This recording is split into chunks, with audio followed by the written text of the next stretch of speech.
90 পারা, 30 পারা হচ্ছে জাহেরি আর 60 পারা হচ্ছে বাতেনি। এরই নাম হচ্ছে ধর্মীয় জাহেলিয়াত। একে ঠেকাবে কে? এই জন্য আপনাকে বলি, এই হিফজখানা বন্ধ করতে হবে। যেখানে কোরআন হাদিস শিক্ষার ব্যবস্থা আছে সেখানে হিফজখানা খুলতে হবে। এই ছেলেটাকে আপনি কেন হাফেজ করলেন?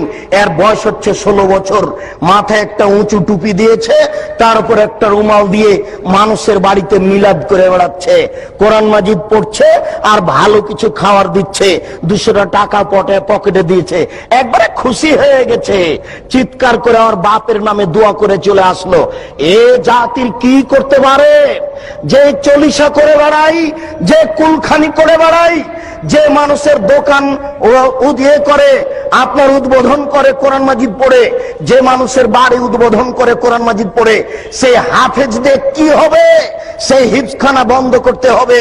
এই সামাজিক জাহেলিয়াত, এই ধর্মীয় জাহেলিয়াতের জন্য এই 3 নম্বর শ্রেণীর ছেলে দেওয়া হবে না। একেবারে বলিষ্ঠ কণ্ঠের, একেবারে নির্ভীক সেনা, যার অন্তরে কোনো ভয় ভীতি থাকবে না, যার বিদ্যের সামনে পৃথিবীর কোনো বিদ্যা টিকবে না। জাকির নায়কের মতো পৃথিবীর কোনো বিদ্যা তার সামনে টিকবে না, এবং নির্ভীক সেনা হবে। আমি মুসলিম চিররণবীর, মরণকে করি না ভয়, মরলে শহীদ বাঁচলে গাজী।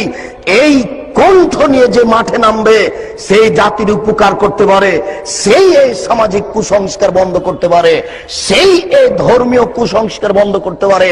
তাছাড়া এইসব হাফেজ দিয়ে কাজ হবে না।